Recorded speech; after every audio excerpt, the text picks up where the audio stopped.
BRS MLC కవిత భర్తకు ED నోటీసులు జారీ చేసింది. సోమవారం విచారణకు హాజరు కావాలని నోటీసుల్లో పేర్కొంది. కవిత భర్త అనిల్తో పాటు 3 సిబ్బందిని ఈడీ విచారించనుంది. ఇప్పటికే 4 ఫోన్లను ఈడీ సీజ్ చేసింది.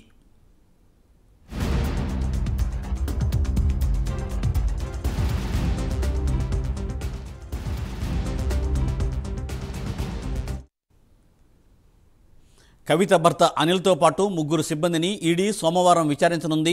ఇప్పటికే ఆ 4 ఫోన్లను ఈడీ సీజ్ చేసింది. దీనిపై మరింత సమాచారాన్ని మా ప్రతినిధి రామకృష్ణ అందిస్తారు. రామకృష్ణ,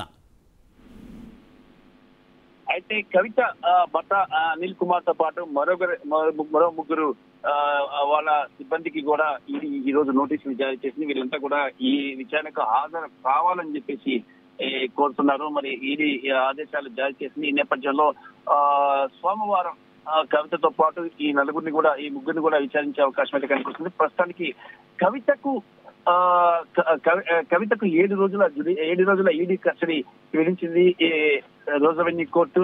మరి ఈడీ కస్టడీ కోర్టు ఆదేశాలు ఇవ్వడంతో కవితను అధికారులు ఈడీ ఆఫీస్ తరలించారు. ఈ నెల 23 వరకు ఈడీ కేంద్ర కార్యాలయంలో ఉంటున్నారు కవిత. ఈడీ కార్యాలయంలోని ప్రత్యేక సెల్లో కవితను ఉంచనున్నారు అధికారులు. ఈ కవితకి 7 రోజుల పాటు కస్టడీని విధించింది రోజు అవెన్యూ కోర్టు.